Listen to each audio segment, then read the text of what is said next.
Welcome everyone on the panel and those joining us from around the globe for the Global Student Chat. Seemed like yesterday where we had the first chat, and today we're here for discussing about banning books in the last chat for this year. So let me give you a quick overview for the Global Student Chat. It is a student-led Twitter chat that connects K-12 students worldwide to discuss topics and questions about character education, social justice, and citizenship.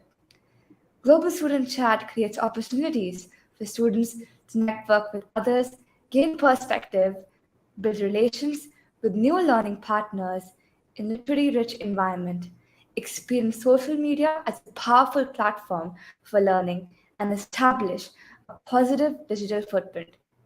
Thank you so much for joining us today. So let me call upon Sima, who will explain us how to use our back channels to get involved in the conversation. Well, greetings to everyone joining us from around the world. My name is Simar, and we are absolutely thrilled to have you here today.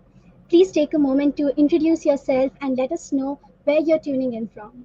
As for the Tech Talk, if you're watching us on YouTube, you can interact with the Global Student Chat team by logging in with your Google account and using the chat feature to ask questions or leave comments. If you prefer using Twitter or Instagram, you can follow the hashtag Global Student Chat to see what others are sharing and join the conversation by adding in your thoughts and perspectives. We'll be using the Q1A1 format, and we encourage you to keep your comments and questions appropriate for all ages, as this chat is meant for students in grades K to 12. So, without any further ado, passing the mic to our expert panelist today, Ms. Christina. Well, hello, everyone. Christina Holzweiss. I'm a certified EdTech specialist, school library media specialist, and English teacher. I was named the School Library Journal Librarian of the Year in 2015, National School Board 20 to Watch, Library Journal Mover and Shaker, and winner of the Nice Kate Lee Bryan Outstanding Teacher Award. I'm the co-author of Hacking School Libraries and STEM books for children. My favorite book of all time is The Giver by Lois Lowry, which happens to be a challenged book in some libraries. And I'm very glad to be here speaking about this very important topic with you. Thank you so much, Ms. Christina. So let's take up a round of introductions. So hi, everyone.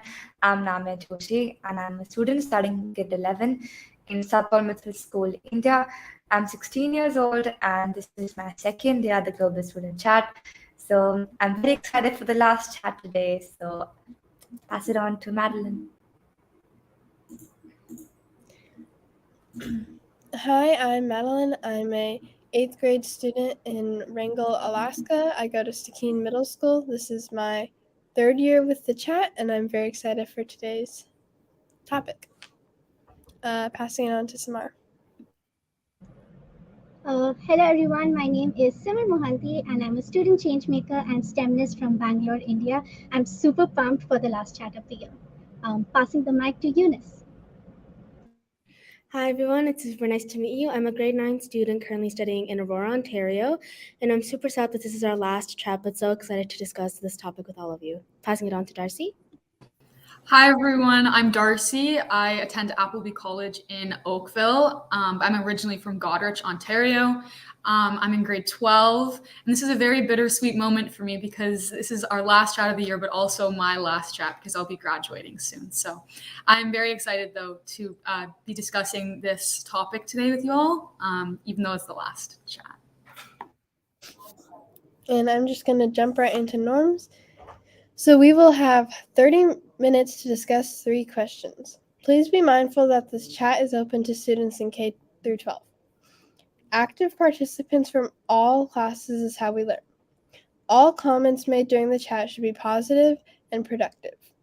We welcome diverse opinions. You may not agree with something someone has said, but we ask that when challenging an idea that you respectfully disagree with the idea, not the individual person. Being respectful online includes using language that is inclusive and culturally appropriate.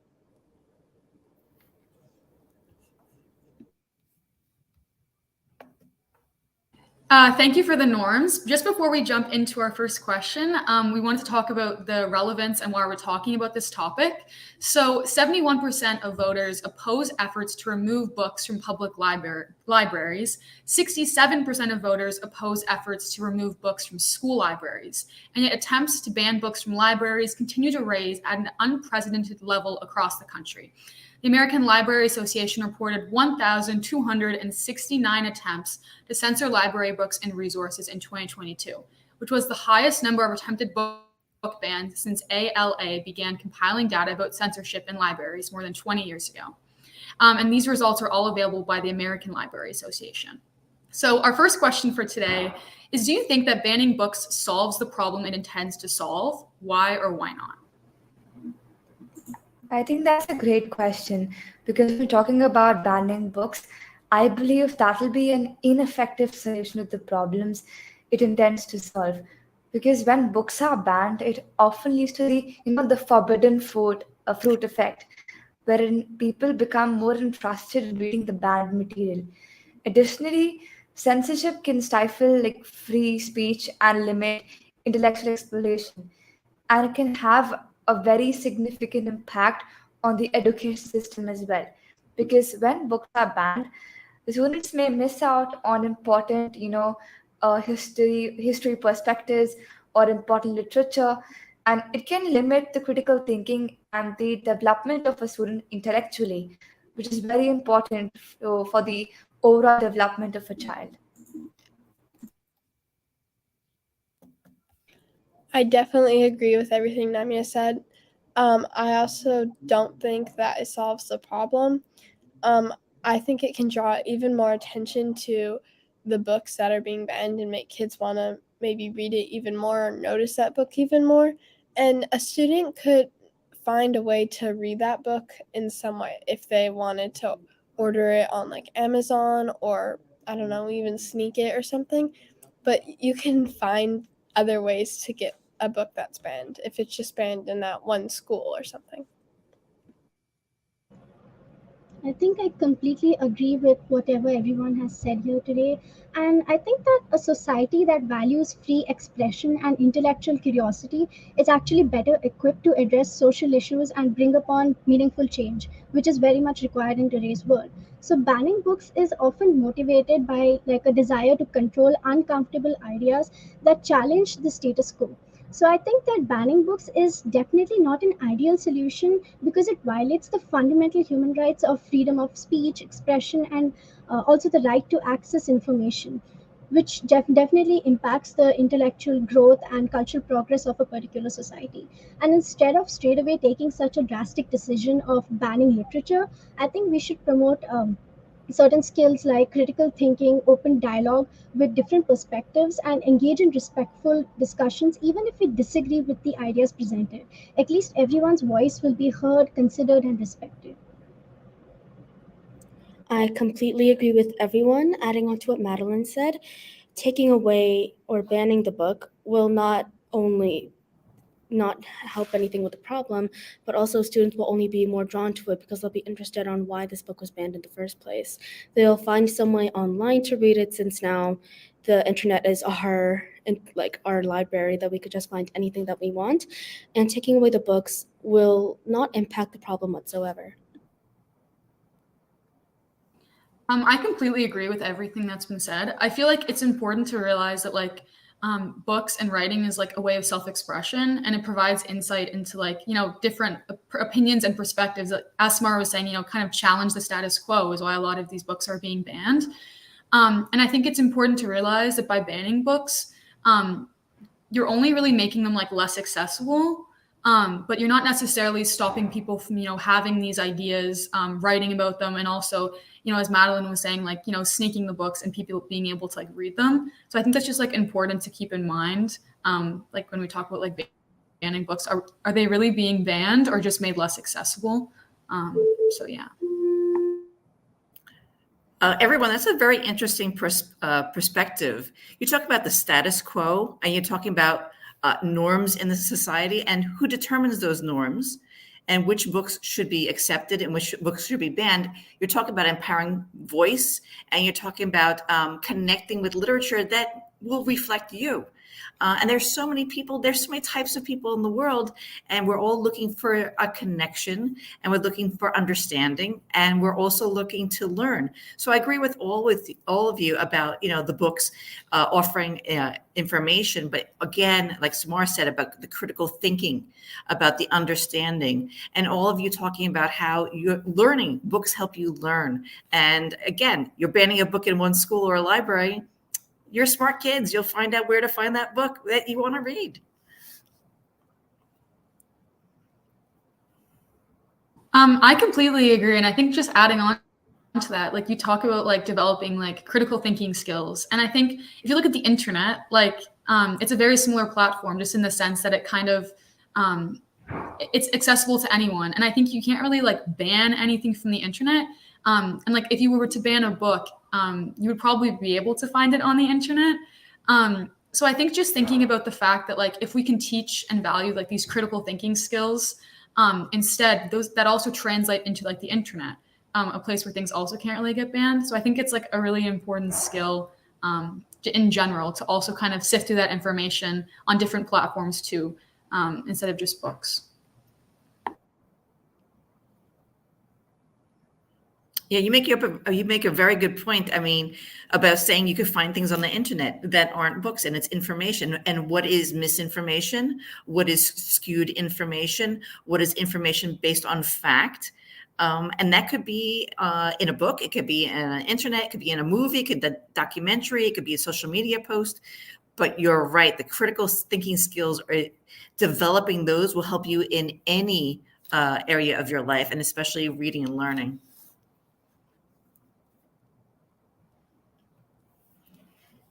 I'm not sure if anyone has anything else to add, but if not, I can jump right on into the next question. So how can we balance the need to protect minors from harmful content and the idea of free speech and curiosity?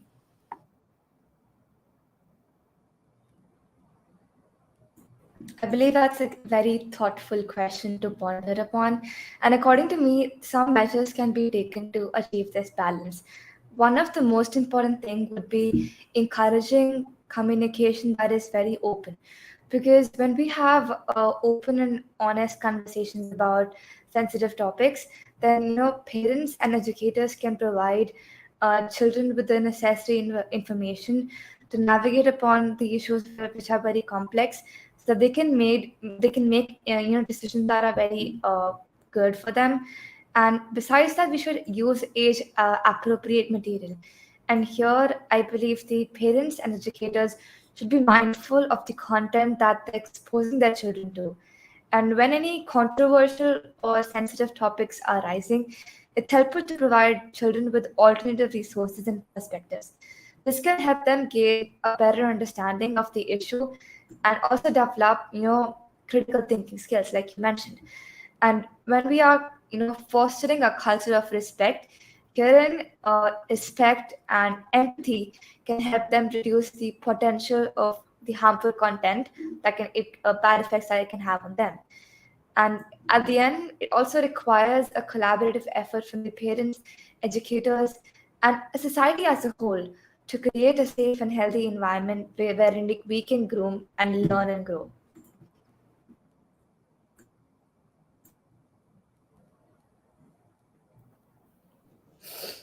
I completely agree with everything that's been said, but excuse me.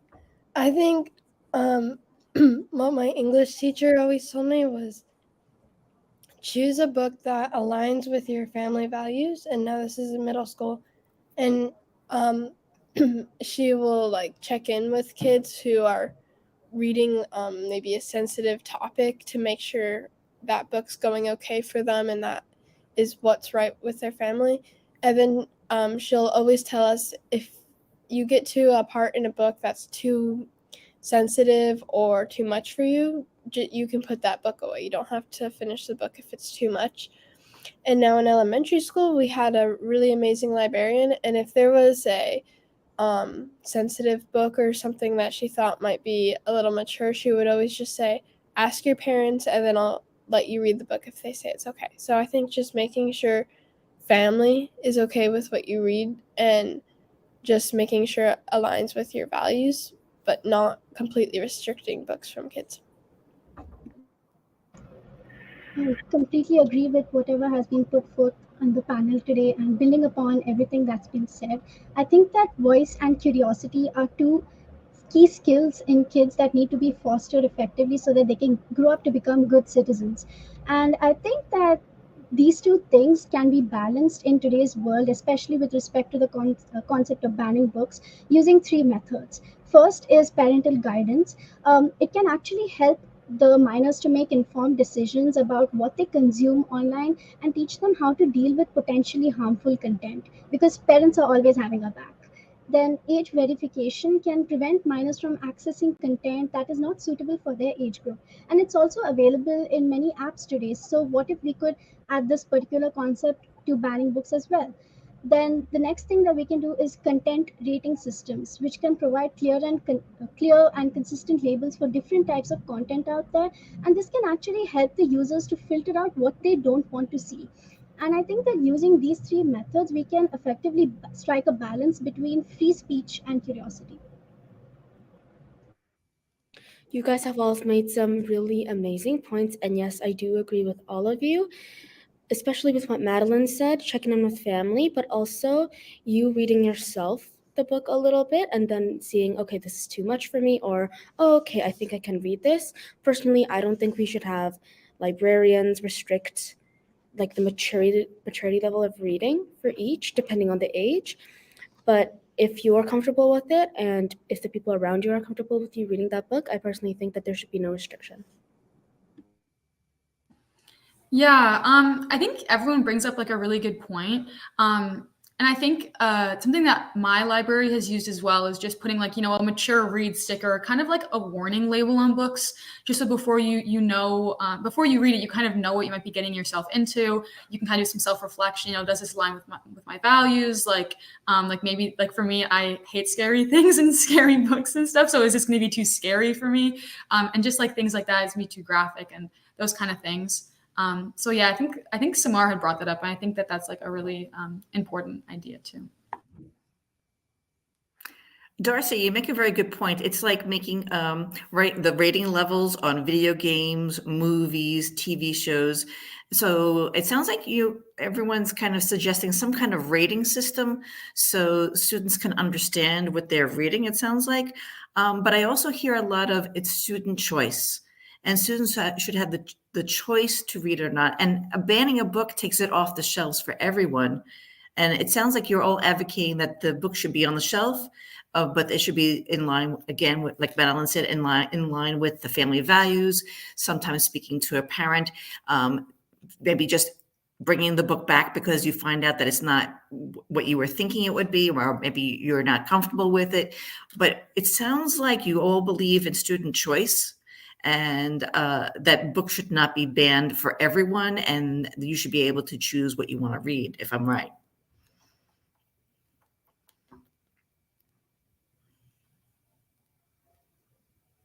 Yeah, I agree. And I think too, like, by banning books, like you're kind of silencing some of those voices. And I think a lot of the time, those can be like marginalized voices that, often don't get heard. And I think it's important to, as you said, like leave it up to the student and give them choice if they want to hear that and not hear that, because by banning it, you're getting rid of that choice. So I do think it's important that we have that choice. And I think a lot of us are kind of on the same page with that. So that being said, I'll say our third and final question for today. So who should have the final say on whether a particular book should be banned from a library and why? I guess I can kick us off again. So the school should have a library committee. Like in my school, we have one. A committee or a board can, be composed of individuals with different backgrounds, beliefs, and areas of expertise. This ensures that the decision-making process is fair and it is reflective of a broader range of opinions and perspectives. In my school, we have the librarian, the section head, two teacher representatives, and the head boy and the head girl. and also 2 members from the Parent School Association. So the committee or the board has established policies or procedures for reviewing and evaluating the challenged materials. These policies are based on a set of clearly defined criteria, such as whether the material contains hate speech, or is it explicit, or promotes any illegal behavior, or is it harmful on our mind, on our behavior. Ultimately, I believe the decision to ban a particular book should be based on an objective evaluation of the material and its potential to impact the community as a whole. It should not be influenced by personal biases, political agendas, or pressure from outside groups. It should be like, what impact does it have, and not just what people think about it.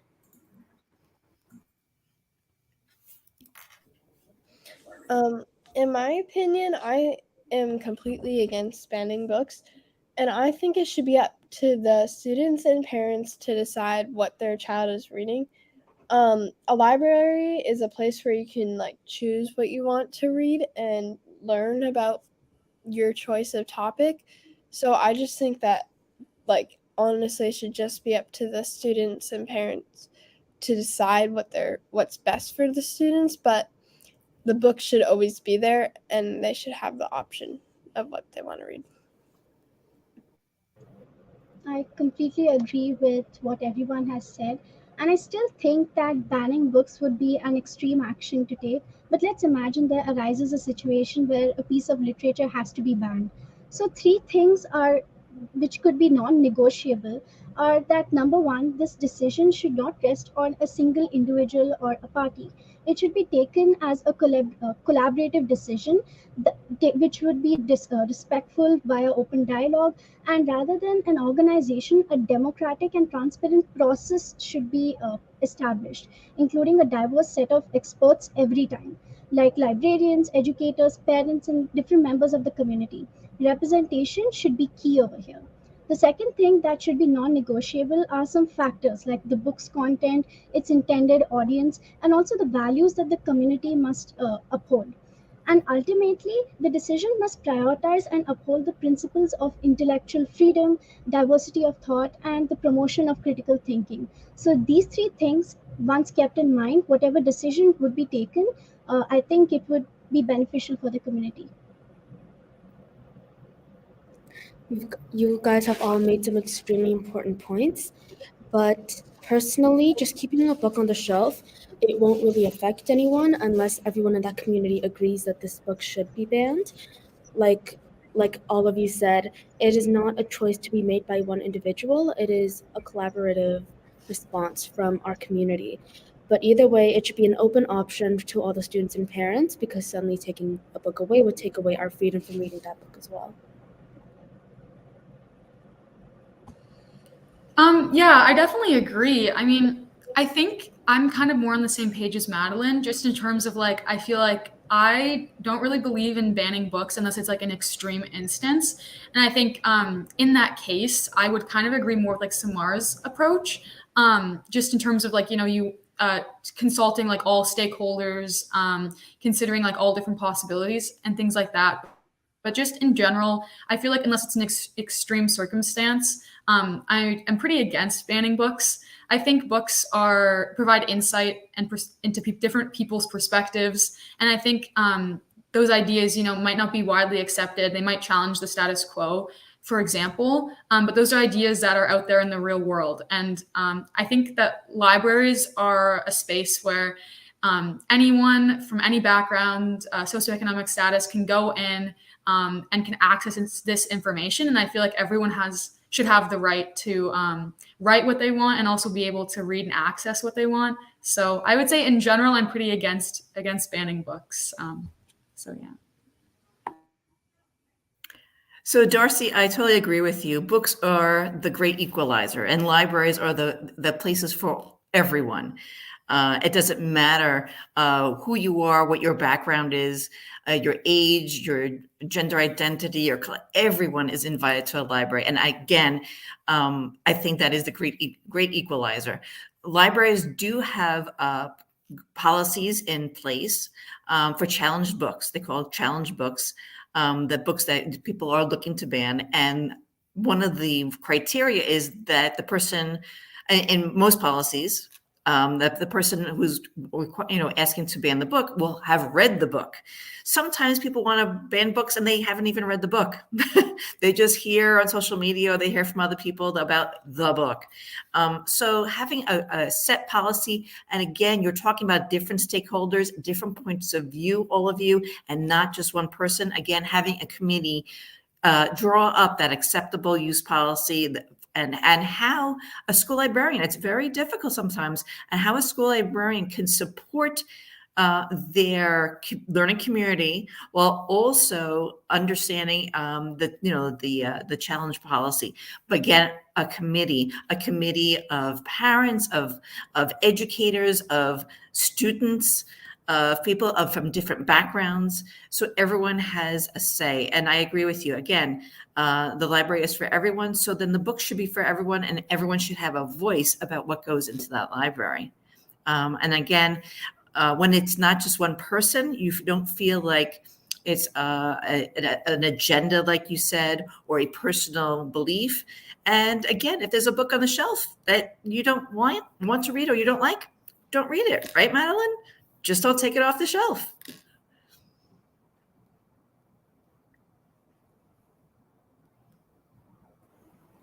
I completely. Oh, sorry. Go ahead, Namya. Go ahead, Darcy.